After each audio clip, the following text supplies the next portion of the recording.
जय हिंद दोस्तों, I hope आप सब अच्छे होंगे और अपने घर में स्वस्थ होंगे और आपकी पढ़ाई अच्छी चल रही होगी। जो मेरी एनसीईआरटी क्लास थर्ड की जो सीरीज चल रही थी उसकी मैंने आपको 3 यूनिट पूरी कंप्लीट करवा दी है और आज हम आपकी क्लास थर्ड की जो चौथी यूनिट है उसको कंप्लीट करवाएंगे। और जैसे कि मैं आपको 3 यूनिट जो कंप्लीट करवा चुका हूँ उसकी मैंने प्ले लिस्ट बना रखी है, वो आप वहाँ जाकर देख सकते हैं। चौथी यूनिट में हम क्या क्या पढ़ेंगे वो देख लेते हैं और पहली 3 यूनिट में हमने क्या क्या कंप्लीट कर रखा है। जैसे कि पहली यूनिट में मेरा दिया गया था हमारे परिवार और समुदाय, जिसमें आपके 3 चैप्टर कवर किए गए हैं, फर्स्ट सेकंड और थर्ड। ये आपके क्लास थर्ड के एनसीईआरटी की बात हो रही है। जो आपकी मैं क्लास थर्ड की एनवायरमेंट स्टडीज की जो मैं कंप्लीट करवा रहा हूँ बुक, उसकी बात यहाँ पर हम कर रहे हैं। और आगे देख लेते हैं यूनिट सेकंड में, जैसे आपका दिया गया जीवन आसपास। इसमें आपके 3 चैप्टर दिए गए हैं, चैप्टर 4, 5 और 6। इसी तरह आपकी 4 यूनिट में ये क्लास थर्ड की जो एनसीईआरटी की बुक है एनवायरमेंट स्टडीज आपकी 4 चैप्टरों में डिवाइड की गई है। तो आज हम बात करेंगे यूनिट नंबर 4 यानी कि आसपास है क्या, जिसमें कि आपके 3 चैप्टर हैं। वस्तुओं की दुनिया, कैसे बनी ये दुनिया, और जैसे कि अब क्या और कैसे करें इसका उपयोग, यानी कि कैसे इसका प्रयोग करें, इन सब के बारे में पढ़ेंगे।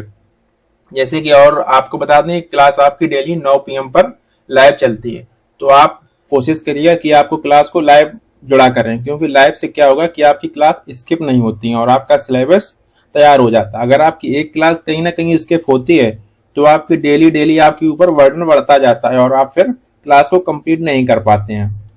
जो पहले की 3 यूनिट आपकी है उसकी मैंने प्ले लिस्ट बना रखी है और ये आपकी यूनिट 4 है और आज से आपकी कक्षा 3 की जो एनसीईआरटी है वो आपकी कंप्लीट हो जाएगी। और कक्षा 4 की भी आपकी हमने 2-3 क्लासें करवा रखी हैं, उसके आगे से कल से उसको कंटिन्यू करेंगे, यानी कि कक्षा 3, 4 और 5 की जो आपकी सीटेट हो या केवीएस हो या DSSS कोई भी टीचिंग का एग्जाम हो, सेंट्रल टीचिंग का, उसके लिए आपके लिए हेल्पफुल है। सीटेट में तो आपको हूबहू 30 क्वेश्चन आपको यहीं से देखने को मिलेंगे, क्योंकि जो पेडागोजी वाला सेक्शन आता है वो भी मैं आपको इसमें बीच में करवाता जाता हूँ। जैसे कि बीच में आपका अध्यापक के लिए जो इसमें संकेत दिए होते हैं वो आपको पेडागोजी वाले सीटेट में हूबहू आपको वहीं से देखने को मिलते हैं। जैसे कि आपका चैप्टर 10 में आज हम पढ़ेंगे पारदर्शी, अपारदर्शी और इन सब के बारे में देखेंगे। चैप्टर 11 में देखेंगे मूर्तियां हम लोग कैसे बनाते हैं, मूर्ति के बारे में सीटेट में एक क्वेश्चन जरूर आता है।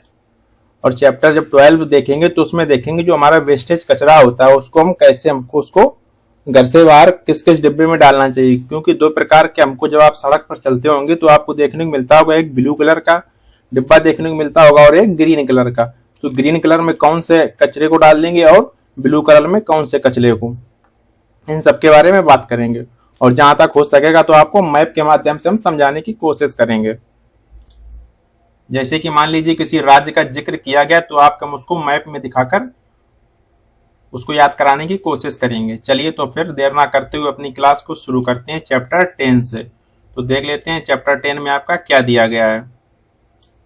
देखो, अध्याय शुरू करने से पहले यानी कि चैप्टर शुरू करने से पहले आपकी यूनिट में कुछ इंपॉर्टेंट्स आपके लिए दिया गया है, उसको देख लेते हैं। और आपको जैसे कि आप टीचर बन जाएंगे कल को तो आप बच्चों को पढ़ाएंगे तो आपको कौन कौन से TLM की आवश्यकता होगी उसके लिए आपको हिंट्स दे रखी है। जैसे कि धातु और लकड़ी, जैसे कांच, प्लास्टिक, मिट्टी आदि कुछ बनी चीजें हम लोगों को स्कूल में रखनी होंगी, यानी जिससे बच्चों को हम आसानी तरीके से समझा सकें। शैक्षणिक भ्रमण पर बच्चों को भी ले जाना होगा, यानी कि बच्चों किसी पार्क के मैदान, पार्क जैसे आपके स्कूल के आसपास कहीं पार्क हो तो वहां पर उनको ले जा सकते हैं, या कोई ग्राउंड हो या जैसे कि कोई फील्ड हो वहां पर उनको बच्चों को ले जा सकते हैं भ्रमण के लिए। सूखे और गीले कचरे का अलग अलग प्रयोग करना, यानी उनको कहाँ कहाँ पर हमको डिकम्पोज करना, बच्चों को उसके बारे में सब बताएंगे। सबके बारे में आपका पहले संकेत दे रखा होता है। अब चलो अपनी चैप्टर की शुरुआत करते हैं। चैप्टर 10 आपका है वस्तुओं की दुनिया। आइए अपने प्रवेश का अवलोकन करते हैं, देखते हैं। एक खुशी नाम की लड़की, उसके बारे में चैप्टर में जिक्र किया गया है। तो जो लड़की उसका नाम क्या है, खुशी है। आपको जैसे केवीएस जैसा एग्जाम होता है तो उसमें आपका ये कैरेक्टर नेम पूछ लिया जाता है कि जो चैप्टर 10 की बुक है यानी कि ईवीएस कक्षा 3 की जो चैप्टर 10 उसमें वस्तुओं की दुनिया जो चैप्टर है उसमें जो लड़की का जिक्र किया गया उसका नाम क्या है। तो वहां पर आपके अलग अलग प्रकार के 4 ऑप्शन बना रखे होंगे, उसमें एक ऑप्शन आपका खुशी होगा। तो इस तरह आपको इसको कैरेक्टर जो जैसे खुशी है तो इसका भी नेम आपको याद रखना है। खुशी कुछ जल्दी विद्यालय पहुंच जाती है। सूर्य का प्रकाश खिड़कियों से कक्षा के भीतर आ रहा था। कक्षा में उजाला था और बहुत सुंदर लग रहा था। खुशी उस दृश्य का चित्र बनाया चित्र जो है वो बनाना चाहती है। देखिए उसने क्या क्या बनाया। आप खुशी ने ये क्लास का अपना चित्र बनाया। आप देख लेते हैं क्लास में जो आपसे पूछा जाएगा गया है यहाँ पर कि ये क्या क्या है। आप इसको यहाँ पर मेंशन कर सकते हैं। ये आपका क्या है, तो ये आपका यहाँ पर ब्लैक बोर्ड है। क्या है आपका, ये ब्लैक बोर्ड हो जाएगा। ये आपकी लाइट हो जाएगी। और जैसे यहाँ पर ये आपका यहाँ मेंशन कर रखा तो यहाँ पर ये स्विच आपका हो जाएगा। ये क्या है, ये आपकी विंडो है। ये आपके यहाँ पर विंडो हो जाएगी। विंडो से बाहर का चित्र दिख रहा है आपको, एक पेड़ दिखाई दे रहा होगा। ये आपका क्रो यानी कि कौवा दिखाई दे रहा है। इसी तरह इसको आप यहाँ पर डोर मेंशन कर सकते हैं। ये सब आपको बच्चों से क्रियाकलाप स्कूल में करवानी है। ये आपके लिए इतना इंपॉर्टेंट नहीं है। ये सब आप लोग कर सकते हैं। जैसे चेयर हो गया, टेबल हो गया, ये आपकी मैट हो गई। अब देखते हैं आप लोगों के लिए क्या इंपॉर्टेंट है। जैसे कि ये है, धातुओं को धरती के भीतर बहुत गहराई से, चट्टानों से और तलछटों से खोद कर निकाला जाता है। जो धातुएं होती हैं, जो मेटल होते हैं, वो हमको कहाँ से प्राप्त होते हैं, वो हमको जमीन के अंदर से प्राप्त होते हैं। जिन्हें हम लोग क्या कहते हैं, जिन्हें हम लोग अयस्क भी कहते हैं। ये आपके लिए इंपॉर्टेंट है। मैं आपको बताता भी जाऊंगा कौन कौन आपका सीटेट के लिए इंपॉर्टेंट है। सीटेट में आपको अयस्क से एक क्वेश्चन जरूर आता है। शिक्षक संकेत क्या दिया गया, यहाँ से आपका पेडागोजी वाला सेक्शन, जो आपका पेडागोजी वाला होता है, वो वहां से आपका कंप्लीट हो जाएगा। पेडागोजी में आपका क्या दिया गया है, बच्चों को उनके प्रवेश में सामान्य तौर पर पाई जाने वाली वस्तुएं जैसे कि लोहा हो गया, तांबा हो गया, एल्यूमिनियम हो गया, सोना, चांदी, थर्मामीटर आदि से उनको क्या कराएं, उनको परिचित कराएं। जैसे कि स्टील, पीतल, कांसा आदि दिखाइए। बच्चों को आप हो सके तो अपने घर से या पेरेंट्स के माध्यम से आप स्कूल में उनको मंगाकर बच्चों को दिखाइए, जिससे कि बच्चे तो उससे परिचित हो सकेंगे। मिश्र धातुएं कौन कौन सी होती हैं और किससे किससे मिलकर बनती हैं। मिश्र धातुएं किससे कहते हैं, जो दो या दो से अधिक धातुओं से मिलकर बनाई जाती हैं, तो उनको क्या कहते हैं हम लोग, उनको मिश्र धातु कहते हैं। बच्चों को इस बारे में आप लोग बताएंगे। धातुओं को पहचानिए। धातुओं से बनी अधिक से अधिक वस्तुओं तथा उनके भागों के बारे में पता लगाइए।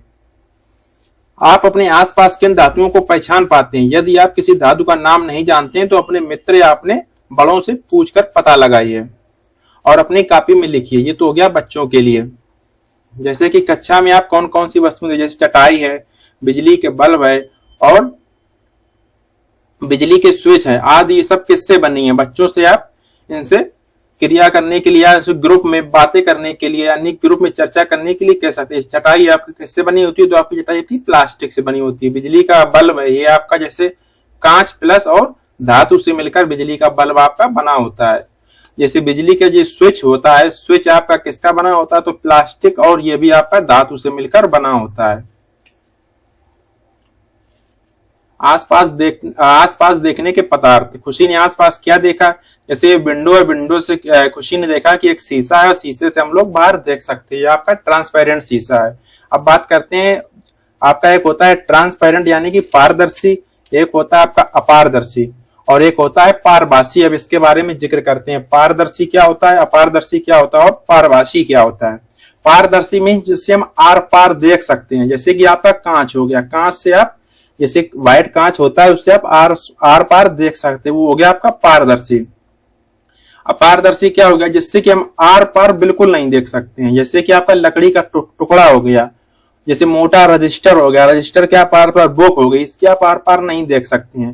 प्लास्टिक की कोई मोटी सी चादर हो गई, उससे आप आर पार नहीं देख सकते, तो हो जाएगी आपकी अपारदर्शी।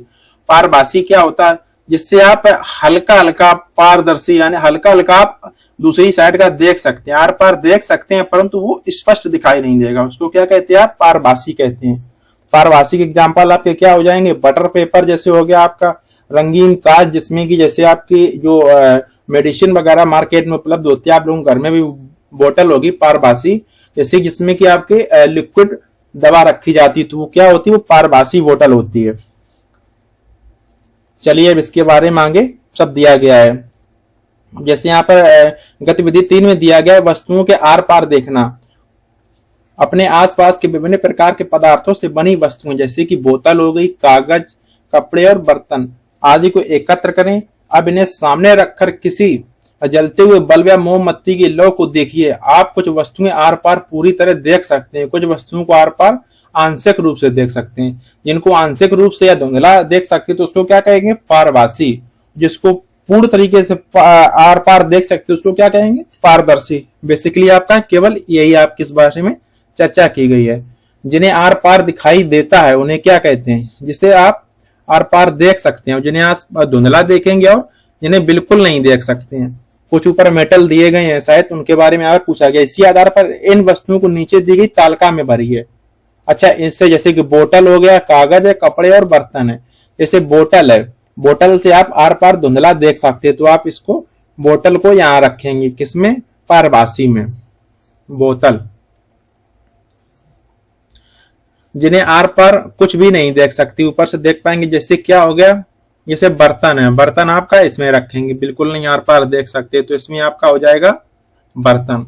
जिसे आप आसपास साफ दिखाई देता हो तो उसमें आप क्या रखेंगे ऊपर से, जैसे बोतल हो गया, कागज हो, कपड़े हो गए, बर्तन हो गए, तो आप कपड़े को आप इसमें रखेंगे, कपड़ा। साफ साफ जो देख सकते वो क्या होगा आपका, जैसे कि कांच हो गई, व्हाइट कांच हो गई और वायु हो गई, इस तरह आप इसमें आर पार देख सकते हैं। जैसे कि आपका जल हो गया, ये आपका क्या है, पारदर्शी है। चलिए, यहाँ पर आपकी परिभाषा दे रखी, इसीलिए मैंने ऊपर आपको नोट डाउन नहीं करवाया था, यहां से आप इसको अपने नोट्स में नोट डाउन कर सकते हैं। जब हम वस्तुओं को आर पार देख सकते हैं तो उन्हें क्या कहते हैं, उन्हें हम पारदर्शी कहते हैं। हाँ, एक बात और इम्पोर्टेंट, बच्चे कमेंट में करते हैं कि सर पीडीएफ कहाँ से मिलेगी, तो पीडीएफ आपके टेलीग्राम ग्रुप पे मिल जाएगी। बट आप कोशिश करिएगा कि आप पहले क्लास को कंप्लीट कर लें, उसके बाद में आप पीडीएफ से एक बार पढ़ लें, और क्लास हो सके तो आप लाइव देखा करिए। 9 PM पे डेली आपकी क्लास चलती है। एनसीईआरटी जो सीटेट 2025 को टारगेट करके आपकी क्लास जो चलाई जा रही है, क्योंकि अभी आपके पास बहुत समय है सीटेट के लिए, क्योंकि आपका सीटेट लमसम जून या जुलाई में होगा जाके, तो नोटिफिकेशन आपका इसका मार्च और अप्रैल में आएगा। अगर आप अभी से पढ़ना शुरू कर देंगे, भी आप डिटेल्स में जैसे पढ़ेंगे, तो उसके बाद में मैं आपके लिए शॉर्ट नोट भी तैयार कर रहा हूं। जैसे जब पेपर आ जाएगा तब आपको मैं शॉर्ट्स नोट भी दूंगा, लेकिन बस उसके लिए आप अभी से इंतजार ना करेंगे सर शॉर्ट नोट प्रोवाइड करा देंगे तो उतना ही पढ़ लेंगे, फिर उससे क्या होगा, सीटेट तो आपका निकल जाएगा, बट आगे वाले जो मेंस एग्जाम होते हैं, जैसे कि केवीएस होगा, DSSS भी होगा, उसमें फिर आपको दिक्कत आती है। तो हो सके तो आप उसको डिटेल्स में पढ़िएगा पूरी क्लास।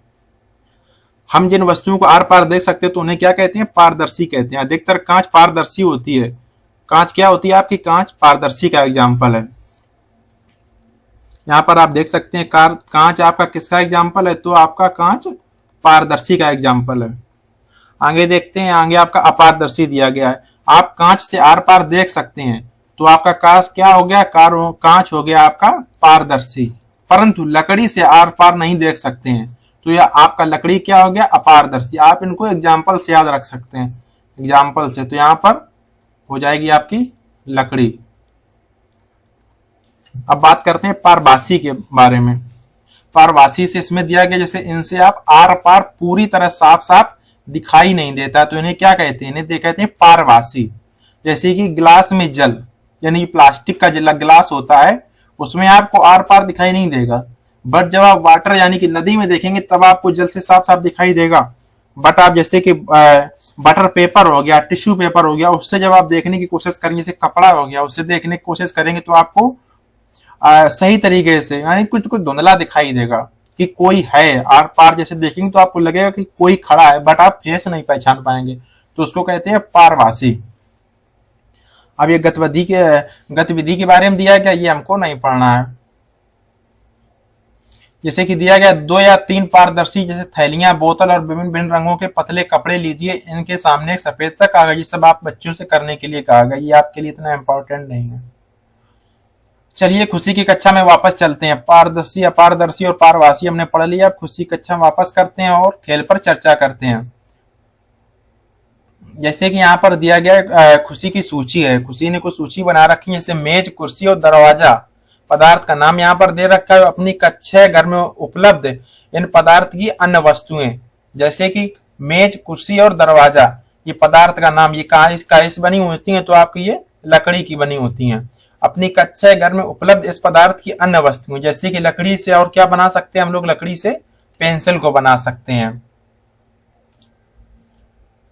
आगे जैसे आपका दिया गया है दरवाजे के बल्ब और जोड़े, दरवाजे के कब्जे, जोड़े, कीले, ये काहे की बनी होती हैं। जो दरवाजे के कब्जे होते हैं आपके धातु से बने होते हैं। और धातुओं से क्या बना सकते हैं, जैसे धातुओं से आप घर के जो मेन गेट होता है उसको आप बना सकते हैं। धातुओं से मेन गेट आपका जैसे लोहे का बना होता है। तो उनको आप धातुओं से बना सकते हैं। और धातु से क्या बना सकते हैं, जैसे कि आपकी चेयर, जो लोहे की चेयर होती है उसको आप धातु से बना सकते हैं। जैसे ज्वेलरी का सामान वो भी आप इसमें रख सकते हैं धातुओं में। जैसे खिड़की के पल्ले, बिजली के बल्ब, ये आपके किससे बने होते हैं, जो खिड़की के पल्ले होते हैं वो आपके किसके बने होते हैं, गिलास यानी कि कांच के बने होते हैं। कांच का आप और क्या सामान बना सकते हैं, जैसे कि कांच का आप गिलास बना सकते हैं। ये भी आपका किसका बना होता है, कांच का बना होता है गिलास। बिजली के बटन, जैसे कि ये काय का बना होता है, बिजली का बटन आपका प्लास्टिक का बना होता है। प्लास्टिक के और क्या बना सकते हैं, प्लास्टिक से आप टॉय बना सकते हैं, यानी कि खिलौने बना सकते हैं। और क्या बना सकते हैं, घर में उपयोग करने वाले आप कटोरी को आप भी प्लास्टिक से बना सकते हैं। जैसे ये सब हो गया आपकी धातुओं से निर्मित वस्तुएं। आगे देखते हैं ये पदार्थ आखिर कहाँ से आते हैं, क्या आप उनके स्रोत का पता लगा सकते हैं। जैसे कि लकड़ी हमको पेड़ से मिलती है, और जैसे कि कांच अधिकांशतः हमको कहाँ से मिलती है, कांच अधिकांशतः हमको रेत से मिलती है। इसी तरह आप इनको और पता लगा, जैसे धातु है, धातु हमको कहाँ से मिलती है, धातु हमको जमीन के अंदर से मिलती है। कपड़ा कहाँ से मिलता है, कपड़ा रेसे से तैयार किया जाता है हमको कपड़ा को। आगे चर्चा करने के लिए दिया गया है, आपका चम्मच किससे बना है, आप लोगों को बताना है। क्या यह धातु का बना है या लकड़ी का बना। जो आप लोग डेली यूज में चम्मच को प्रयोग करते हैं वो किसका बना होता है, धातु का, लकड़ी का या किसी अन्य पदार्थ का। अनुमान लगाइए नीचे दिए गए शब्द, यानी कि इसे आपका काय का बना हुआ है, चम्मच के लिए उपयोग होते हैं। क्या क्या उपयोग होते हैं, जैसे कि चिकना या खुरदरा या नमकहीन या चमकदार या छूने में ठंडा। तो आपसे बेसिकली यहाँ पर पूछा गया है चम्मच के लिए क्या क्या आप इसमें उपयोगी आपके लिए शब्द यहाँ पर दिए गए हैं। जैसे कि चम्मच चिकना होता है, बिल्कुल सही बात, चम्मच आपका चिकना होता है। चम्मच आपका खुरदरा भी होता है, और चमकहीन भी होता है, और चमकदार भी होता है। जो अच्छी धातु का चम्मच होता है वो आपका चमकदार होता है। जो थोड़ा लो क्वालिटी की धातु होती है उसका चम्मच आपका चमकहीन होता है। जो स्पून होता है वो आपका चमकहीन भी होता है। छूने में ठंडा है, ये आपकी क्वालिटी नहीं है, छूने में ठंडा नहीं होगा। ये चार शब्द आप चम्मच के लिए यूज कर सकते हैं।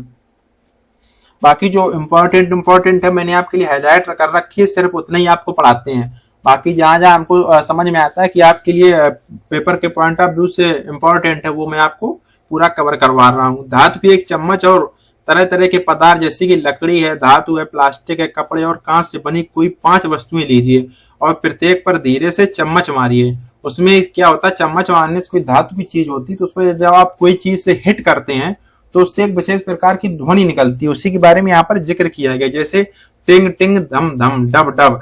जैसे आप जिस प्रकार से आप कोई खोखली धातु की चीज है उसमें मारेंगे तो आप डब डब की आवाज आएगी, और कोई ठोस चीज में मारेंगे तो आप यहाँ पर टिंग टिंग की आवाज आएगी। उसी के बारे में यहाँ पर जिक्र किया गया है, टिंग टिंग डक डक, टिंग डक टिंग डक। लकड़ी कठोर और कड़ी होती है, जबकि कपड़ा आपका कैसा होता है, कपड़ा आपका मुलायम होता है। लकड़ी कैसी होती है आपकी, लकड़ी आपकी होती है कठोर। कपड़े के लचीलेपन के कारण उससे पोशाक और पर्दे बनाए जाते हैं। बिल्कुल सही बात है, लकड़ी कठोर होती है तो लकड़ी से हम लोग क्या बनाए जाते हैं, दरवाजे हैं, मेज, कुर्सी, सोफा वगैरह हम लोग लकड़ी के बनाते हैं क्योंकि वो ठोस होती है।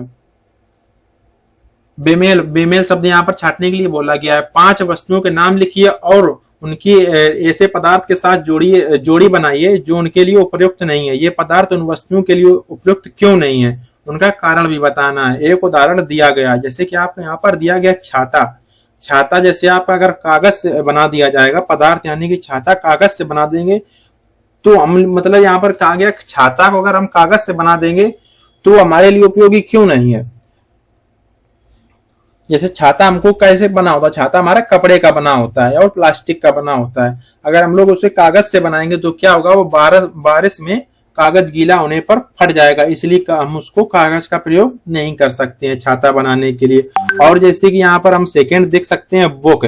अगर हम अपनी किताब है जो, अगर किताब को हम किसी कांच से बना देंगे तो क्या होगा, उसको हम पढ़ नहीं पाएंगे, उसमें लिख नहीं पाएंगे, क्या होगा, हम उसमें पढ़ नहीं पाएंगे। यही उसमें कहा गया है। कागज बुक को हम कांच से क्यों नहीं बना सकते, रीजन पूछा गया है। तो हम बुक को कांच से इसलिए नहीं बना सकते। बुक को हम किससे बनाएंगे, तो हम पेपर से बनाएंगे बुक को। और पेपर कैसे बनता है, तो पेपर हमारा लकड़ी से बनता है।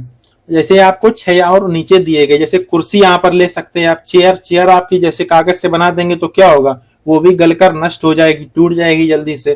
जैसे खिलौने हैं तो खिलौने हम लोग कागज के नहीं बना सकते हैं। जैसे जूते हुए यहाँ पर लिख सकते हैं, शूज हो, जैसे जो शूज है हम लोग शूज किससे बनाते हैं, बेसिकली शूज हम लोग चमड़े के बनाते हैं। बट जैसे कि आप लिख सकते हैं शूज आप मेटल के नहीं, धातु के नहीं बना सकते हैं, जो नॉर्मली धातु के शूज नहीं बनाए जाते हैं।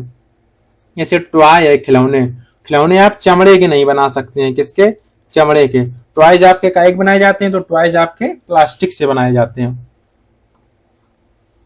यहाँ आपको उल्टा बेमेल करने के लिए कहा गया था ना, आप समझ रहे हो कि हम उल्टा कैसे पढ़ा दिया मैंने। वहां पर यहाँ पर यही जिक्र किया गया था, 5 वस्तुओं के नाम लिखिए और उनकी ऐसे पदार्थों के साथ जोड़ी बनाइए जो उनके लिए उपयुक्त नहीं है। यहाँ पूछा गया था, अगर उपयुक्त पूछता तो मैं उनको सही डायरेक्शन में पढ़ाता, बट यहाँ पर उपयुक्त नहीं पूछा गया था, इसीलिए मैंने आपको यहाँ पर बताया। ऐसी बुक्स है आपकी कांच से नहीं बना सकते हैं, शूज है तो मेटल के नहीं बना सकते हैं। तो शूज आपके कैसे बनेंगे, शूज आपके चमड़ा के बनेंगे। टॉयज आपके काहे बनेंगे, टॉयज आपके प्लास्टिक से बनाए जा सकते हैं। अगर सही होता तो इस तरह लिखते हैं। क्या यह बहता है, यानी कि दीवारें पानी से नहीं बना सकते, इस प्रकार से वगैरह वगैरह यहाँ पर जिक्र किया गया। अब मेन पॉइंट पर बात कर लेते हैं। यहाँ पर 3 अवस्थाओं के बारे में जिक्र किया गया जो हम लोगों ने बचपन से पढ़ते आ रहे हैं। पदार्थ को 3 भागों में बांटा जा सकता है, कैसे सी, ठोस, द्रव और gas, solid, liquid and gas में। जैसे सॉलिड में क्या हो जाएगी, सॉलिड में कोई पदार्थ की बनी हुई चीज या कोई ठोस वस्तु, जैसे कि आप बुक्स को देख सकते हैं, बुक्स आपकी सॉलिड है। द्रव में क्या, जैसे गिलास में भरा हुआ पानी, तो वो क्या है आपका लिक्विड है। गैस क्या होगी, जैसे गुब्बारे में हवा भरने के बाद उसको ऊपर को छालते हैं, ऊपर वो उड़ता है, तो क्या हो जाएगी, गैस फॉर्म में उसको कहेंगे। यहाँ पर कुछ वस्तुएं दी गई हैं, उनके नाम आपको, जैसे कि स्याही है, पत्थर है, धुआं, बर्फ, रक्त, भाप, चम्मच, शहद, बोतल, बैगन, पानी, इनके बारे में पूछा गया है। यदि यह वस्तु ठोस है, यदि कोई वस्तु, जैसे ऊपर जो दिए गए हम लोगों को ऊपर इतनी वस्तुएं जो दी गई हैं, अगर कोई वस्तु ठोस है तो हमको ट्रे में लिखना है। ट्रे आपकी ये जैसे दी रखी है। और अगर कोई वस्तु द्रव यानी कि लिक्विड है तो हमको उसको किस में रखना है, लिक्विड है तो हमको उसको बोतल में रखना है। तो ये आपका बोतल का चित्र यहाँ पर दिया गया है। थोड़ा और ऊपर कर लेते हैं। जैसे यहाँ पर गैस का जिक्र किया गया है, तो ये आपकी गैस बैलून यानी गुब्बारे में। ट्रे में क्या रखेंगे, ट्रे में रखेंगे ठोस सॉलिड। बोतल में क्या रखेंगे, बोतल में हम लोग रखेंगे लिक्विड। चलो अब इसको भर लेते हैं। ऊपर दिया गया था आपका, जैसे आपके यहाँ पर दिया गया है स्याही। स्याही आपका क्या है, स्याही बेसिकली जो पेन में इंक यूज होती है उसको स्याही कहते हैं। स्याही हमारी लिक्विड होती है, तो यहाँ पर आपका आ जाएगा स्याही। स्याही आपकी लिक्विड है। जैसे कि पत्थर दिया गया है, पत्थर आपका ठोस होता है, तो यहाँ पर आ जाएगा आपका पत्थर। से थर्ड दिया गया आपका धुआं। धुआं आपका गैस फॉर्म में होता है, तो यहाँ पर आ जाएगा आपका धुआं। धुआं किसमें, गुब्बारे में भर सकते हैं, या गुब्बारे वाले ऑप्शन में भरने के लिए आपको दिया गया है। और फोर्थ में दिया गया आपका बर्फ। बर्फ आपकी सॉलिड फॉर्म में होती है, बस ये पिघलने के बाद आपकी लिक्विड फॉर्म में हो जाती है। रक्त है, ब्लड की बात की गई तो ब्लड आपका कैसा होता है, लिक्विड फॉर्म में होता है। भाप दिया गया है, तो भाप आपकी गैस फॉर्म में होती है। और चम्मच, चम्मच को किस में रखेंगे, चम्मच आपका ठोस होता है, तो आप इसको सॉलिड में रखेंगे। जैसे कि शहद है, शहद आपका लिक्विड होता है, तो आप इसको बोतल वाले में लिख देंगे शहद। सेकेंड आगे दिया गया बोतल और बैग। बोतल, बैग और पानी, इनको आप इसी में रखेंगे सॉलिड में। बोतल, बैग और पानी को आप किस में रखेंगे, बोतल वाले में, यानी कि ये लिक्विड फॉर्म में होता है आपका वाटर। आगे देखते हैं ट्रे, बोतल और गुब्बारे में अपने मन से भी कुछ वस्तुएं देखना है। आप इसमें आप अपने हिसाब से और भी चीजों को ऐड कर सकते हैं। आप शिक्षक संकेत यहाँ पर क्या दिया गया है उसको पढ़ लेते हैं। ये आपके लिए वेरी वेरी वेरी, जितनी बार वेरी लगाए उतना ही कम है। ये आपका मोस्ट इंपॉर्टेंट है। यहाँ से सीटेट और केबीएस में आपका बेसिकली पूरा यहीं से पेपर बनता है। कुछ पदार्थ जैसे कि हूबहू आपकी यही लाइनें वहीं पर रख देते हैं, बट आपको लगता है ये लाइनें थोड़ा पढ़ने में अजीब लगती हैं। उसका रीजन ये होता है कि हम लोगों ने जो एनसीईआरटी की बुक्स होती है उसको फॉलो नहीं किया होता है, इसलिए हमको कुछ उसमें शब्द की जो टर्मिनोलॉजी दी होती है वो हमको पढ़ने में इसीलिए कठिन लगती है।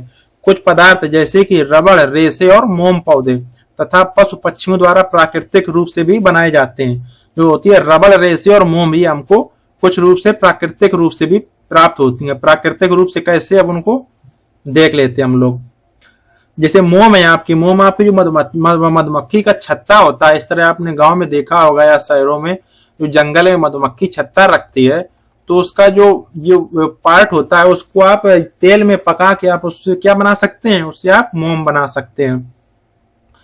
और जैसे इसमें दिया गया है, जैसे कुछ कृत्रिम तरीके से बनाए जाते हैं, उदाहरण के लिए मधुमक्खी अपने छत्ते के लिए मोम बनाती है, परंतु इसी तरह हमको मोम कहां से प्राप्त होती है, कुछ मोम हमको पेट्रोलियम से भी बनाकर तैयार मिलती है। जैसे पेट्रोलियम एक प्रकार का क्या है, तरल पदार्थ है जो धरती के नीचे बहुत ही गहराई में मिलता है। पेट्रोलियम हमारा कहां से मिलता है, पेट्रोलियम हमारा जमीन के नीचे से मिलता है। क्या होता है, सैकड़ों साल पुराना जो मलबा, पेड़, कचरा, जो हमारा 1000 वर्ष से भी ऊपर का जो मलबा कचरा नीचे होता है, तो उससे हमारा क्या बनता है, उससे पेट्रोलियम बनता है। पेट्रोलियम आधारित पदार्थ, पेट्रोलियम सबको क्या क्या मिलता है, जैसे कि पेट्रोल मिलता है, प्लास्टिक, रबड़ या पैराफिन, मोम आदि गैर बायो वाली चीजें आपको कचरा पैदा करते हैं ये लोग। बेसिकली कक्षा 3 की जो आपकी बुक है उसमें आपका केवल सॉलिड, लिक्विड और गैस के फॉर्म के बारे में यहाँ पर जिक्र किया गया है, बाकी आपकी आगे की एनसीईआरटी में जिक्र किया गया है। देखिए जैसे कि प्राकृतिक से कृत्रिम, इसको देख लेते हैं। जैसे खुशी नाम की जो लड़की थी जिसका जिक्र हो रहा था, उसने किया था, एक पोस्टर में आम का पेड़ बनाया और उसी का यहाँ पर जिक्र किया गया है। आम और चिड़िया मनुष्यों द्वारा नहीं बनाए जाते, ये कैसे होते हैं, ये आपके प्राकृतिक होते हैं, जो प्राकृतिक रूप से उपलब्ध होते हैं।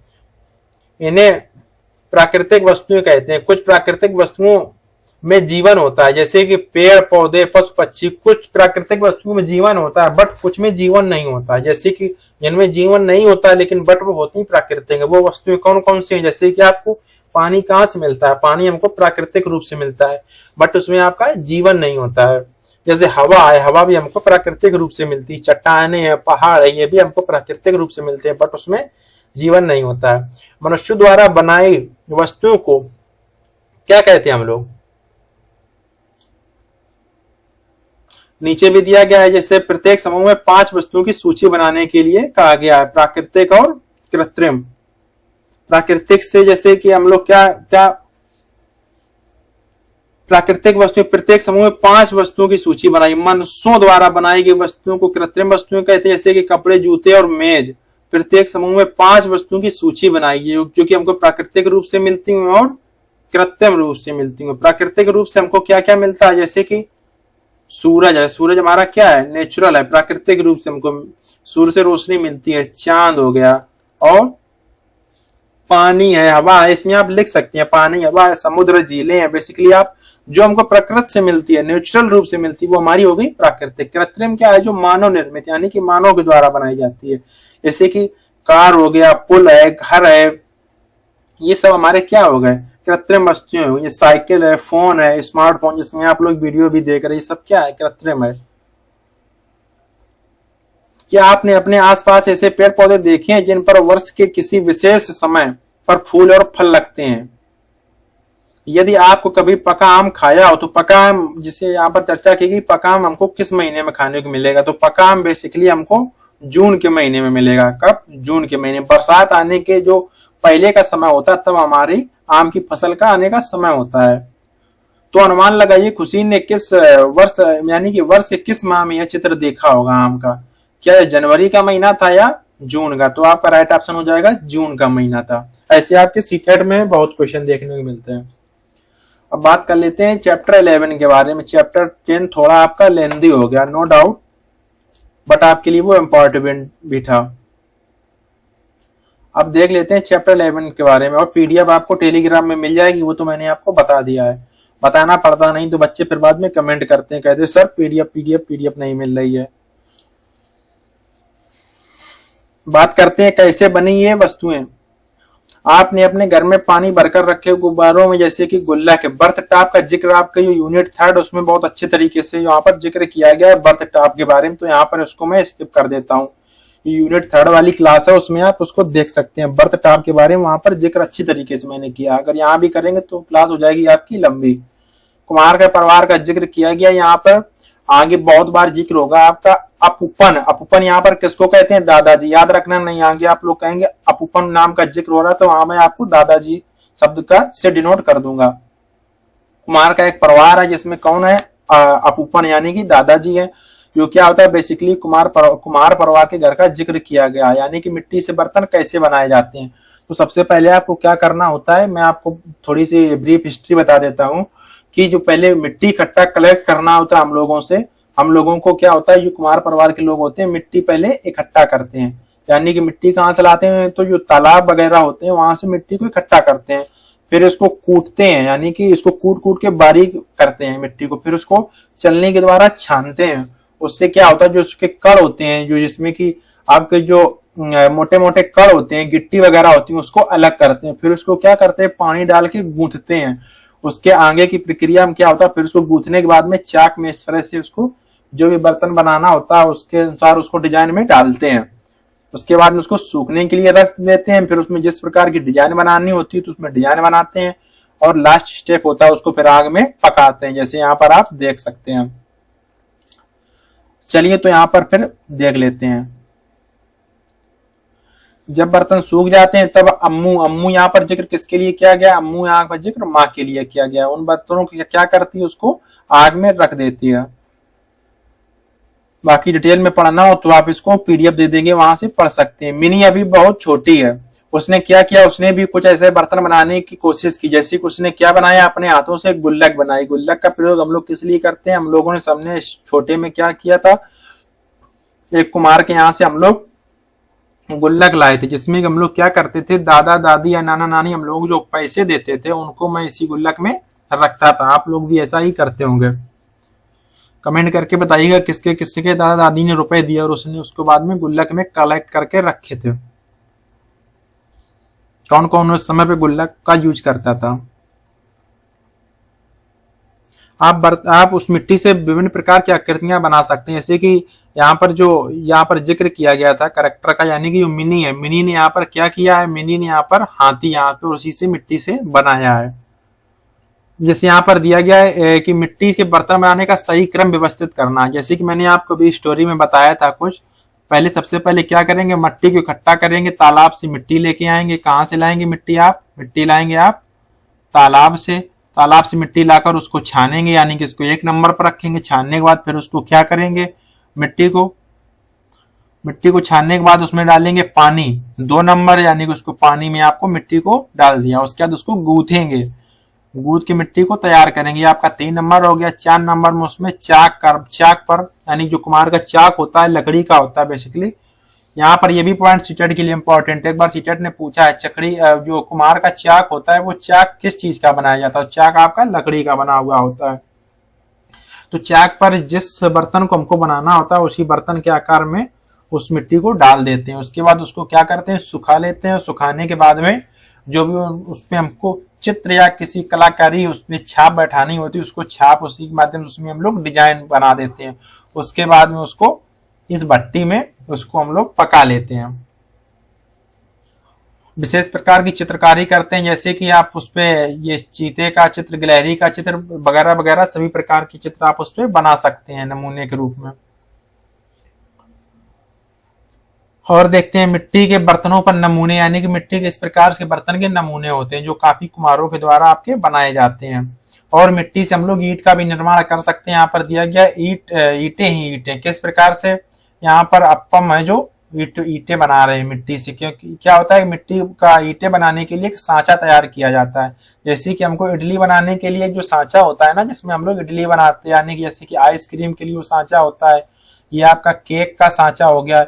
इसी तरह आपका एक ईंट बनाने का भी सांचा होता है। इस तरह ये आपका आयत के आकार का होता है। इसमें हम लोग क्या करते हैं, हम लोग मीन्स जो ईंट बनाते हैं उसमें क्या करते हैं कि जो लोग मिट्टी को ऐसे ही तैयार किया जाता है छान के, फिर उसको पानी में गूंथ के तैयार करने के बाद इसी में क्या करते हैं, मिट्टी को भर देते हैं। उसके बाद में जो एक्स्ट्रा मिट्टी होती है यहाँ से निकाल लेते हैं और यहाँ पर ईंट बनकर तैयार हो जाती है। फिर उसको बड़ी बड़ी भट्टियां या चिमनी के द्वारा इसको पका लिया जाता है। जैसे यहाँ पर एक घर का जिक्र किया गया, हमारे देश के कुछ गर्म स्थानों पर मिट्टी से बने हुए घर होते हैं। गर्म स्थानों पर घर काहे के बनाए जाते हैं? मिट्टी से बनाए जाते हैं। इसका रीजन क्या है कि गर्म स्थानों पर हमको मिट्टी के ही घर बनाने पड़े? क्योंकि गर्म स्थानों पर गर्मी बहुत ज्यादा होती है, यानी कि मिट्टी के घर हमको क्या देते हैं? ठंडक प्रदान करते हैं, जिससे कि हमको गर्मी कम लगे। ये घर पारंपरिक तरीके से बनाए जाते हैं और भीतर से कैसे होते हैं? ये ठंडे होते हैं। आप लोगों ने जब अपने गांव में देखा होगा कि जो मिट्टी के घर होते हैं, जो हमारे दादा लोगों के बने हुए होते हैं, दादा परदादा के, वो हमको ठंडक प्रदान करते हैं कंपेयर टू जो हमको जो इस समय ईंट के घर बनाए जाते हैं, सीमेंट के घर बनाए जाते हैं।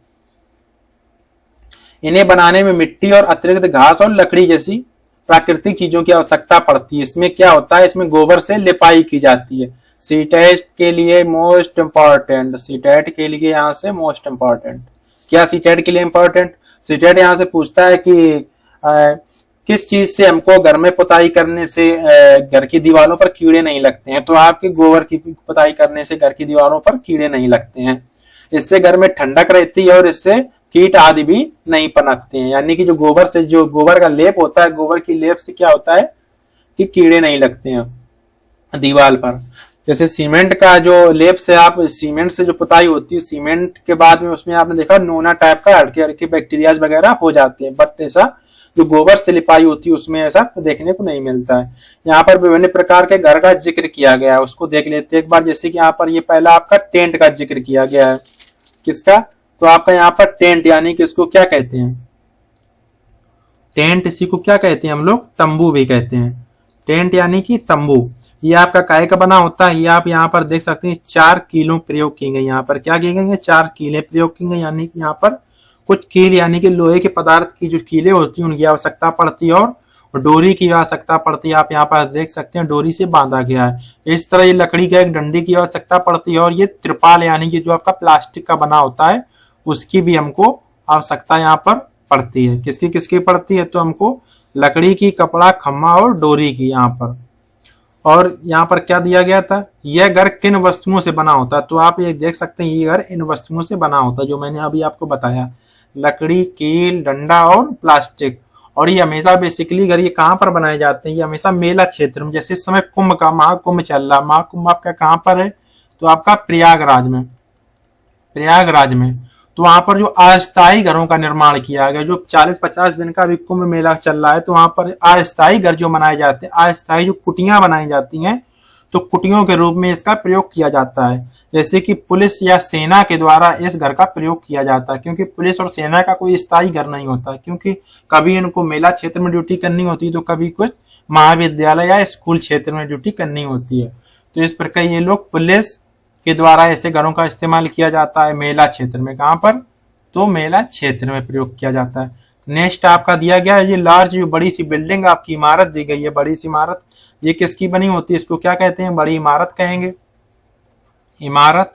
तो इसका प्रयोग कहां पर किया जाता है? तो ये मतलब ये किससे बनी होती है? तो ये आपकी बनी होती है पक्की ईंटों से। जो हमकी पक्की ईंट मिट्टी की बनाकर उसको पकाकर ईंटें बनाई जाती हैं, ये पक्की ईंट से बनी होती है। और इसमें और किसका प्रयोग किया जाता है? इसमें सीमेंट और मोरम का प्रयोग किया जाता है और इसमें सरिया का भी प्रयोग किया जाता है, क्योंकि जब सरिया का प्रयोग करेंगे तभी तो उसको हम बहुत ऊंचाई तक बना सकेंगे। मल्टीपल स्टेज में ये बनाई जाती है। यहाँ पर ये आपका पुराने घरों का प्रयोग किया, यहाँ पर यानी कच्चा घर, ये हमारा कच्चा घर है, इसको हम लोग गांव में बेसिकली देखते हैं। ये हमारा जो जो छोटे छोटे लकड़ी, छोटे छोटे मिट्टी से गूंथ कर या कच्ची ईंटों के द्वारा इसको बनाया गया है। ये जो आप डंडे देख रहे हैं ये आपके ब्राउन कलर की, ये क्या होता है? लकड़ी के डंडों से इसको पाट दिया जाता है बांस की सहायता से। तो ये आपका किससे बनता है? तो ये आपका मिट्टी से बनता है और लकड़ी की इसमें सहायता पड़ती है बनाने के लिए। मिट्टी हो गई, लकड़ी हो गई और पुआल, यानी कि जो क्या होता है, जो आपका धान होती है, धान में जो पुआल निकलता है उसका यहाँ पर प्रयोग छप्पर छाने के लिए इसको प्रयोग करते हैं। और इसमें सूखे पत्ते का भी प्रयोग किया जाता है, सूखे पत्ते। कभी कभी इसमें पुआल की जगह पे खप्पड़ भी यूज किया जाता है। खप्पड़ बेसिकली क्या होता है? ये आपको राजस्थान क्षेत्र में देखने को मिलता है, मिट्टी से बनाया जाता है खप्पड़ आपका।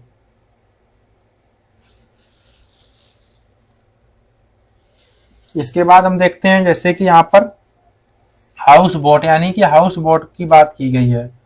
हाउस बोट, हाउस बोट ये आपको कहाँ पर देखने को मिलती है, आपको जो पानी और जैसे आपकी दक्षिण भारत में आपको हाउस बोट देखने को मिलती है, यानी कि ये आपके नाव पर घर बनाते हैं। इसमें किसका प्रयोग किया जाता है, लकड़ी की दीवारों का प्रयोग किया जाता है। दीवारें जो बनाई जाती हैं वो किसकी बनाई जाती हैं, लकड़ी की। और जो लकड़ी की छत पे दीवारें जो आप देख रहे हैं, जो आप ये बांधा जाता है, बांस को किससे बांधा जाता है, तो आपकी नारियल की रस्सी होती है। किसकी रस्सी होती है, तो आपकी नारियल की रस्सी होती है, उससे इसको बांधा जाता है। और आगे देख लेते हैं, और इस पेज में कुछ आपके लिए इंपॉर्टेंट, हाँ, कुछ सुरक्षा उपकरणों का यहाँ पर आपको प्रयोग किया गया। ये आपके लिए बेसिकली पेपर के पॉइंट ऑफ व्यू से इंपॉर्टेंट नहीं है, देख सकते हैं। जैसे कि इमारत बिल्डिंग बनती है तो वहां पर जैसे कि हेलमेट का प्रयोग करते हैं, और सुरक्षा जैकेट होती है, जैसे कि जूते होते हैं, सबका प्रयोग हम वहां पर करते हैं। अब देख लेते हैं क्या और कैसे करें इसका प्रयोग। राष्ट्रीय स्वच्छता दिवस। राष्ट्रीय स्वच्छता दिवस हमारा कब मनाया जाता है, तो राष्ट्रीय स्वच्छता दिवस हमारा 30 जनवरी को मनाया जाता है। एनसीईआरटी के अकॉर्डिंग आपका राष्ट्रीय स्वच्छता दिवस हमारा कब मनाया जाता है, तो राष्ट्रीय स्वच्छता दिवस हमारा 30 जनवरी को मनाया जाता है। कब मनाया जाता है, 30 जनवरी को मनाया जाता है। और इसमें देख लेते हैं क्या क्या आपके लिए इम्पोर्टेंट है। जैसे गतिविधि यहाँ पर दी गई है, आपके लिए इम्पोर्टेंट नहीं है। और जैसे किस प्रकार से गतिविधि बच्चे कर रहे हैं, स्वच्छता अभियान के भाग ले रहे हैं, इसमें आप बच्चों को सीख दे सकते हैं कि अपने आसपास जो भी गंदगी है वहां पर उसको आप साफ कर सकते हैं। स्कूल में किसी प्रकार से कचरा ना फैलने दें, जो प्लास्टिक के रैपर वगैरह होते हैं उनका प्रयोग ना करें। शिक्षक संकेत यहाँ पर क्या दिए गए, बच्चों को उन कार्यों के बारे में याद दिलाएं जिससे अतिरिक्त कूड़ा फैलता है। अतिरिक्त कूड़ा किससे फैलता है, जैसे कि बच्चे घर से जो रेपर वगैरह लाते हैं, डिब्बे खाने के लिए, जैसे कि बिस्किट लाते हैं, खाना यानी कि डिब्बा बंद भोजन होता है। डिब्बा बंद भोजन में क्या हो गई आपकी, जैसे कि मैगी से बनी हुई चीजें, और जैसे कि बिस्किट हो गए, पार्ले जी बिस्किट हो गए, इन सब चीजों से जो बनी हुई चीजें होती हैं उसमें क्या होता है, रेपर जो एक्स्ट्रा रेपर होता है, उनसे बनी हुई चीजों के बारे में बच्चों को अवगत कराना है कि उन चीजों का प्रयोग कम से कम करें, जिससे क्या होगा, कचरा भी हमारा कम फैलेगा। जैसे डिब्बा बंद भोजन हो गया, खाने की चीजें, प्लास्टिक व सजावट का सामान, इसमें क्या होता है, इससे हम लोगों को कचरा अधिक मिलता है, यानी कि जो हमारे आसपास समाज में कचरा फैला हुआ मिलता है, ज्यादातर इन्हीं चीजों का कचरा होता है। कचरा कैसे इकट्ठा करें, हमारे प्रतिदिन के कामों से घर में बहुत सा कचरा इकट्ठा होता है। जैसे कि कौन कौन से काम उस कचरा हमको, जैसे दिन भर में मैंने जैसे फटे पुराने जो कपड़े होते हैं, डिब्बा, टूटा हुआ डिब्बा हो गया, बोटल्स जो हमारी यूजलेस हो जाती है, जैसे कागज हम लोग कुछ पढ़ने के बाद उसको मिस यूज होता है, उसको हम लोग फेंक देते हैं डस्टबिन में। सब्जियां हो गई, फलों के छिलके हो गए, प्लास्टिक के रैपर वगैरह हो गए, ये सब जो हम लोग खाते हैं मार्केट का खाना, उससे भी प्लास्टिक के रैपर मिलते हैं। वो पेंसिल को जब छीलते हैं उससे जो कचरा निकलता है, इससे हम लोग छोटे में क्या कहते हैं, इससे ये काय का बनता, हम लोग कहते थे दूध मलाई का। शायद जब हम लोग छोटे थे तो उसको कहते थे, जो पेंसिल छीलने पर जो छिलका निकलता है उससे कहते दूध मलाई शायद बनती है, ऐसा कुछ हम लोग कहते थे। बाकी आप लोग पता नहीं। पुरानी बैटरी हो गई और अन्य भी बहुत सारी चीजें कचरे में फेंकते हैं। इनसे क्या होता है, कचरे के ढेर इकट्ठा हो जाते हैं। ये कचरे के वही ढेर हैं जिन्हें आप अपने घर या विद्यालय आसपास के पड़ोस में देखते हैं। अब इनको कैसे कैसे इनको यानी कि डिजॉल्व करना, उसके बारे में देखते हैं। क्या आपको लगता है कि आप इस सबके बारे में कुछ कर सकते हैं? बिल्कुल आप कुछ कर सकते हैं। कचरे का हम किस प्रकार से प्रबंधन करें, यानी कि किस प्रकार से उसको हम कौन कौन से डिब्बे में डालें, किस प्रकार से उसको हम रिसाइकिल कर सकते हैं कचरे को, यानी कि उसको दोबारा प्रयोग में ला सकते हैं। इससे हम अपने देश को और अपने राज्य को, अपने गांव और अपने स्कूल को स्वच्छ रख सकते हैं। कचरे का प्रबंधन किस प्रकार करते हैं, अब हम लोग देखते हैं कचरे का प्रबंधन।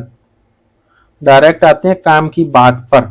यदि आप किसी ऐसी जगह पर रहते हैं जहां कचरे का प्रबंधन अच्छी तरह होता है, तो वहां पर बड़ों से पूछिए कि यह कैसे होता है। जैसे कि आपका एक आंध्र प्रदेश में जगह है, आंध्र प्रदेश का अरुणाचल प्रदेश में एक जगह है, वहां पर कचरे का प्रबंधन। जैसे कि आप लोग एमपी में एक जगह है, उसका नाम नहीं याद आ रहा है इसमें, यहाँ पर नीचे जिक्र उसका, इंदौर, हाँ नाम याद आ गया, इंदौर। जैसे इंदौर है इस समय टॉप पे चल रहा है स्वच्छ भारत में, तो आप वहां के लोगों से पता कर सकते हैं कि कैसे वो लोग अपने सिटी को कैसे कैसे स्वच्छ रखते हैं। कचरा कम करना, बहुत से लोग कचरा कम करने के लिए क्या करते हैं, रैपर में पैक किया हुआ खाना खाना पसंद नहीं करते, उसको क्या करते हैं, अवॉइड करते हैं। जैसे कि मार्केट में जो रैपर्स जैसे आपकी प्लास्टिक की बोतल है, जरूरी नहीं कि आप इसको मार्केट में 20 रुपए वाली बोतल ही खरीदें बिसलेरी की, आप इसको घर से भी अपनी बोतल लेके जा सकते हैं। जब आप घर से अपनी बोतल लेकर चलेंगे, कहीं सफर में जाएंगे, अपने स्कूल जाएंगे, तो घर से बोतल लेके जाएं। तो आप क्या होगा कि आप कचरा कहीं ना कहीं फैलाने से रोक पाएंगे अपने आप को। जब आप अपने आप को रोक पाएंगे तब आप ऐसे ही अपने से 10 लोगों को और प्रेरित करेंगे। इस तरह आप अपना काम कर सकते हैं।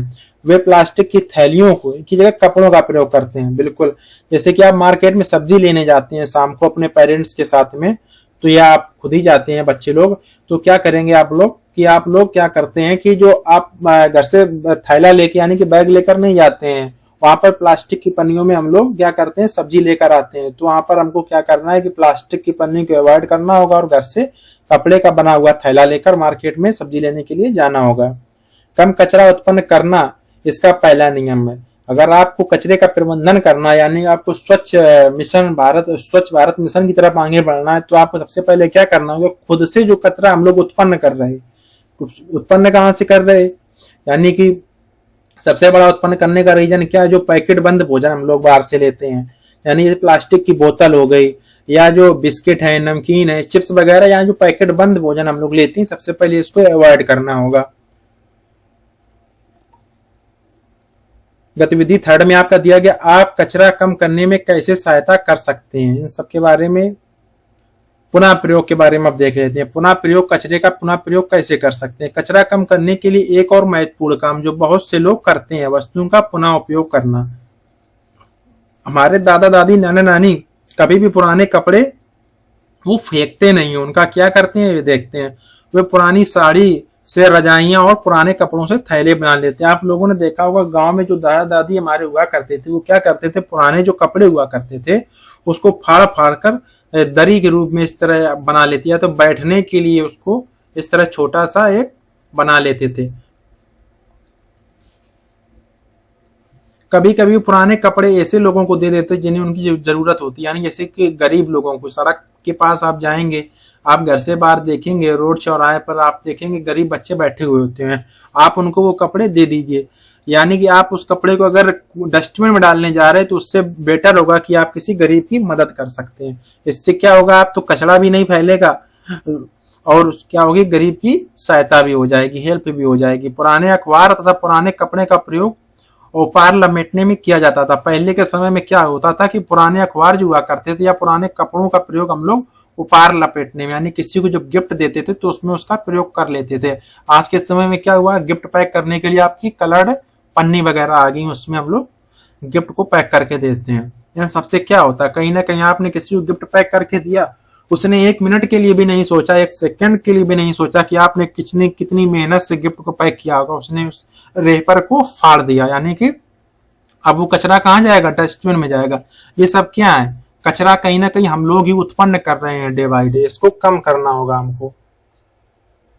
और इससे हम अपने संसाधनों की बचत भी कर लेते थे। इस प्रकार के नवीन तरीकों से कचरा तो कम होता ही था, साथ ही यह व्यक्तियों से जुड़ाव का भी भाव भी विकसित होता था। यानी जिससे आपने किसी गरीब को कपड़े दिए, वो भी आपके प्रति 2 दुआएं देगा, आपको भी कुछ। आप जब किसी गरीब से की कोई भी हेल्प करके देखिए, उस दिन आप देखेंगे आपको अंदर से एक अजीब सी खुशी हो गई, आपको लगेगा कि हाँ आज मैंने कुछ अच्छा काम किया है। इस तरह आप कपड़े कागज का बैग हम लोग मार्केट में बनाए देख सकते हैं, या घर में भी इसको बना सकते हैं, बट घर में आज के समय में इतना टाइम नहीं होता है, तो इस प्रकार आप लोग कागज का बैग बना सकते हैं। शिक्षक संकेत यहाँ पर क्या दिया गया है, अखबार और ना काम आने वाली वस्तुओं का उपयोग करके आप बहुत सी नई वस्तुएं बना सकते हैं। बच्चों से कहना है अखबार, जैसे कि हम लोग क्या करते हैं कि जो पेन रखने का जो हमारा बॉक्स होता है, उसको भी हम, जो हमारे घर में कार्ड्स वगैरह आते हैं, उससे भी हम लोग क्या कर सकते हैं, पेन रखने का एक बॉक्स तैयार कर सकते हैं। इस प्रकार से क्या होता है, जो अखबार रखने वाला अखबार जो हम लोग घर में कार्ड्स आते हैं शादी के, उससे भी हम लोग इस तरह का एक बॉक्स तैयार कर सकते हैं। अखबार उससे कार्ड से जो आपके मैरिज वाले कार्ड्स आते हैं, उससे हम लोग इस प्रकार से पेन रखने का एक बॉक्स तैयार कर सकते हैं। जैसे कि मेरा एक भांजा है, वो इस प्रकार के कार्ड अपने लिए बनाता है और मेरे लिए भी उसने एक बना के भेजा हुआ है। गर्व करने लायक स्थान, अब हम कुछ ऐसे गांवों या शहरों की बात करेंगे जहां पहले सभी जगह कचरा दिखाई देता था, लेकिन अब वे संभवतः देश के सबसे साफ सुथरे स्थान है। इन स्थानों के लोगों ने अपने परिवेश को कैसे बदला, वही मैं थोड़ी देर पहले जिक्र कर रहा था। आप बच्चों को इस तरह जहां पर परिवेश है साफ सुथरा, आपको सिटी दिखाई दे, वहां पर आपको बच्चों को हो सके तो उनको वहां पर टूर के लिए ले जाइएगा, संभव हो सके तो, क्योंकि बच्चे वहां से बहुत कुछ अच्छी चीजें सीखती हैं, वहां से उनको पॉजिटिव वाइब मिलेगी। चलिए आज हम अरुणाचल प्रदेश के बारे में एक सुंदर सा गांव सिल्लोक के बारे में जिक्र करेंगे। अब हम लोग मैप में देख लेते हैं एक बार अरुणाचल प्रदेश हमारा कहाँ पड़ता है। ये रहा बेटा हमारा अरुणाचल प्रदेश, जो हमारा सबसे पूर्वी राज्य है। कौन सा भारत का सबसे पूर्वी राज्य हमारा कौन सा है? तो हमारा भारत का सबसे पूर्वी राज्य आपका अरुणाचल प्रदेश है। यहाँ पर एक गांव पड़ता है जिसका यहाँ पर जिक्र किया गया। गांव है आपका सिल्लुक में घूमने के लिए चलते हैं। अब गांव में देखते हैं हमको वहां पर क्या क्या हम देखने को मिलेगा। गांव में घुसते ही हमने एकदम साफ सड़कें देखी। सड़कों के किनारे कोने में या खुली जगहों पर कोई भी कूड़ा नहीं था। आसपास बहुत से पेड़ लगे थे जिससे ऐसा लगा जैसे हम किसी बगीचे में घूम रहे हों। देख सकते हैं वहां पर कितना साफ सफाई वाला दृश्य था। इस गांव को सबसे अच्छे तरीके से अपने कचरे का प्रबंध करने के लिए पुरस्कार भी मिला है, यानी कि इस गांव को एक बार पुरस्कार भी मिल चुका है। इसे कचरा मुक्त गांव भी कहते हैं। क्या कहते हैं? कचरा मुक्त गांव भी कहते हैं। सिल्लुक की ही तरह हमारे देश में और भी बहुत सारे गांव हैं जो अपने बेहतरी के लिए कचरा प्रबंधन के लिए जाने जाते हैं, जैसे कि हमारा आपका मैसूर हो गया और आपका इंदौर हो गया। इंदौर को तो काफी बार स्वच्छ भारत का यानी स्वच्छ सिटी यानी कि सबसे स्वच्छ सिटी का अवार्ड भी इसको दिया जा चुका है। किसको? इंदौर को। काफी बार लिस्ट यानी कि सूची में प्रथम स्थान पर भी रहा है। अपने बड़ों से पता कीजिए क्या वे किसी ऐसे गांव या शहर को जानते हैं जो स्वच्छता के लिए जाना जाता है। इस सब बच्चों से चर्चा करवाने के लिए आपको कहना है। विभिन्न तरह के कचरों को अलग अलग किस प्रकार से, दो जो डिब्बे होते हैं आप लोगों ने सड़क पर देखे होंगे। एक प्रकार से ये ब्लू डिब्बा होता है और एक ये आपका ग्रीन होता है। किस कचरे में कौन कौन सा कूड़ा डालना चाहिए उसके बारे में यहाँ पर जिक्र किया गया है। यदि आप अपने आसपास देखेंगे तो आपको दो अलग अलग प्रकार के डिब्बे दिखेंगे, एक ब्लू और एक ग्रीन। बेसिकली ग्रीन डिब्बे में क्या होता है, आप इसको याद कैसे रख सकते हैं? बहुत से बच्चे होंगे जिनको भी इसको याद नहीं रख पाते होंगे। कैसे? ग्रीन में आपको क्या डालना है? ग्रीन में यानी कि हरी सब्जियों के, यानी ग्रीन क्या होता है? ग्रीन मीन्स हरा से हरी सब्जी, इस पर आप इसको याद रख सकते हैं। यानी कि इसमें हरी सब्जी यानी जिसको हम डिकम्पोज करके खाद के रूप में यानी कि जैविक खाद के रूप में प्रयोग कर सके, वो आपका किसमें डालना है? वो आपका ग्रीन डिब्बे में डालना है। इसमें सूखे पत्ते आपको डालने होंगे और टहनियों के टुकड़े हैं, फल सब्जियों के छिलके और अंडों के छिलके आदि डालने होंगे। किसमें डालने होंगे? आपको हरे वाले डिब्बे में। ये सभी चीजें आसानी से क्या होती है? मिट्टी में भी मिल जाती हैं और मिट्टी में मिलकर हमारे लिए क्या करती है? खाद तैयार कर देती है। मिट्टी में मिलकर ये पौधों के लिए खाद तैयार करती हैं और इससे क्या होता है? इससे मिट्टी में रहने वाले छोटे छोटे जीव होते हैं उनके लिए ये लोग खाने का भी प्रबंध इससे हो जाता है। जैसे कि केचुआ होता है, इन सब वो सब क्या करते हैं? केचुआ है, छोटे छोटे और कीट पतंगे होते हैं, तो सब इसी से अपना खाना भी प्राप्त कर लेते हैं। अब जैसे नीले डिब्बे का जिक्र करते हैं, नीले डिब्बे में आपको क्या, जैसे कांच, कोई धातु वाली चीजें तो आप किसमें डालेंगे? नीले डिब्बे में। यानी कि जो आप मिट्टी में सड़ सकती है चीज, 2-4-6 महीने में या 1 साल के अंदर जो चीज सड़कर मिट्टी में मिल सकती है वो आप किसमें डालेंगे? ग्रीन। ग्रीन मीन्स हरा मीन्स जो हरी सब्जी छिलके होते हैं, यानी कि छिलके हमारे सड़ सकते हैं। यहाँ से हम लोग याद कर सकते हैं जो भी सड़ने वाली चीजें होती हैं उनको आप कहाँ डालेंगे? हरे वाले डिब्बे में। ब्लू यानी कि नीला, नीले वाले डिब्बे में आप कौन चीज डालेंगे? जो पदार्थ वाली चीजें होंगी, यानी जल्दी से सड़ती गलती नहीं है, जैसे कि धातु हो गया, धातु, कचरा, प्लास्टिक, कागज से बनी चीजें, जैसे नीले वाले डिब्बे में डालेंगे। किसमें डालेंगे? नीले वाले डिब्बे में। ये जल्दी से आपकी सड़ती नहीं है। अब इनका क्या करता है? अगर ये सड़ती नहीं तो इनसे क्या किया जाता है? इन फेंकी गई चीजों को मौजूद धातुओं जैसे कांच, प्लास्टिक से नई वस्तुओं को बनाया जा सकता है। इससे क्या होता है? रिसाइकिल करके हम लोग दोबारा उन्हीं वस्तुओं को बना सकते हैं। जैसे कि पुरानी प्लास्टिक की बोतलें जो हम लोग फेंक देते हैं उनसे क्या होता है? उनको हम लोग इकट्ठा करके जो मार्केट में इकट्ठा करके हम लोग बेच देते हैं उनको, उसके बाद उसको रिसाइकिल करके दोबारा हमारे लिए बोतल तैयार की जाती है उससे, यानी कि पुनर्चक्रण के द्वारा उसको सब ये क्रिया कराई जाती है। कुछ जगहों में इन सामग्रियों के लिए अलग अलग कूड़ेदान होते हैं जिन्हें इन्हें पुनर्चक्रण के लिए भिन्न भिन्न स्थानों पर भेजने में सुविधा होती है। जिन गांवों और शहरों में कचरे को अलग अलग करके डाला जाता है उन्हें पुनर्चक्रण किया जाता है। वे अपने परिवेश को स्वच्छ बनाए रखते हैं। इस तरह से कचरे का सही तरीके से प्रबंधन किया जा सकता है। अब यहाँ पर दो आपको डिब्बे दिए गए हैं, कुछ यहाँ पर नाम दिए गए, जैसे कि प्लास्टिक की बोतल है, पत्तियां है। पत्तियों को आप किसमें डालेंगे? पत्ती आपकी हरी होती है, यानी कि पेड़ से प्राप्त होती है। पेड़ आपका हरा होता है तो हरी पत्ती हरे वाले डिब्बे में। प्याज के छिलके सड़ सकते हैं तो हरे वाले डिब्बे में। बिजली के बल्ब यानी कि इसमें धातु बनी होती, कांच तो आपके नीले वाले डिब्बे में। इस तरह से सबको अलग अलग कर सकते हैं। यानी कि दूध जैसे प्लास्टिक का पैकेट है तो आपका नीले वाले डिब्बे में। कपड़ा भी आपका जल्दी से नहीं सड़ता तो आपका कपड़ा नीले वाले डिब्बे में। शिक्षक संकेत आपको यहाँ पर क्या मिलता है? शिक्षक इस गतिविधि को यह समझने के लिए कर सकते हैं कि धारदार नुकीले हथियार, जैसे धारदार में क्या, जैसे कि ब्लेड हो गया आपका, नुकीले हथियार में क्या हो गया, जैसे कि आपकी चाकू हो गई, जैसी चीजें जैसे टूटी हुई कांच की वस्तुएं हैं, सुई हैं आदि को किसी कपड़े या धागे में लपेट कर फेंका जाए, जैसे सफाई कर्मचारी को इससे कोई हानि नहीं होती है। बिल्कुल सही है। जैसे कि नुकीली चीजें, कोई भी धारदार चीजें तो उसको क्या करते हैं, बच्चों को बताना है कि या तो उसको पेपर में लपेट के या किसी कपड़े में लपेट के उसको नीले वाले डिब्बे में डालना होगा, जिससे क्या होगा, सफाई कर्मचारी को उससे चोट हानि ना पहुंचे। और आगे क्या दिया गया है?